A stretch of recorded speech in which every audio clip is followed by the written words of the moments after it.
بسم اللہ الرحمن الرحیم۔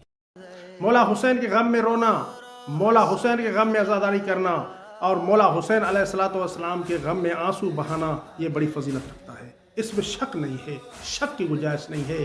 روایات معصومین علیہ السلام میں یہی ملتا ہے کہ ہم مولا حسین علیہ السلام کے غم میں روئیں، اور ساتھ ہی ساتھ یاد رکھیں کہ مولا حسین علیہ السلام کا مقصد کچھ اور تھا، مولا حسین علیہ السلام کا ہدف کچھ اور تھا۔ مولا حسین جو یزید کے خلاف نکلے تھے، اس کا مقصد کیا تھا، یہ مقصد بھی پہچاننا مومنین کی ذمہ داری ہے۔ قیام حسین کا ہدف کیا تھا، قیام حسین کا مقصد کیا تھا؟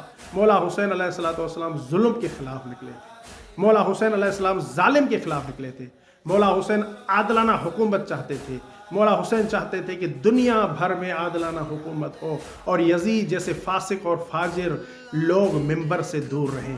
آج مومنین کی یہی ذمہ داری ہے، مومنین پہچانے کہ آج کے دور کا یزید کون ہے، مومنین پہچانے کہ آج کے دور کا یزید کون ہے، یزیدی کون ہے۔ ان یزیدیوں سے مومنین کو دور رہنا ہوگا، اور یاد رکھیں عزیز دوستو، مومنین کی یہ بھی ذمہ داری ہے کہ مومنین ظلم کے خلاف آواز حق بلند کریں، مومنین سچائی کے ساتھ رہیں، مومنین عدل و انصاف کا ساتھ دیں، اور مومنین نماز کا ساتھ دیں، اور مومنین کے اندر تقوی ہونی چاہیے، پرہیزگاری ہونی چاہیے۔ یہی مولا حسین علیہ السلام کا ہدف تھا، یہی مولا حسین علیہ السلام کا مقصد تھا۔ تو اس لیے عزیز دوستو، مولا حسین کے ہدف کو پہچاننا ہوگا، مولا حسین کے ہدف کے مطابق زندگی بسر کرنی ہوگی۔ اگر ہم مولا حسین کے ہدف کے مطابق زندگی بسر کرتے ہیں، ہم مولا حسین کے ہدف کو پہچان کر عزاداری کرتے ہیں، تبھی ہماری عزاداری مولا حسین کو پسند آئے گی۔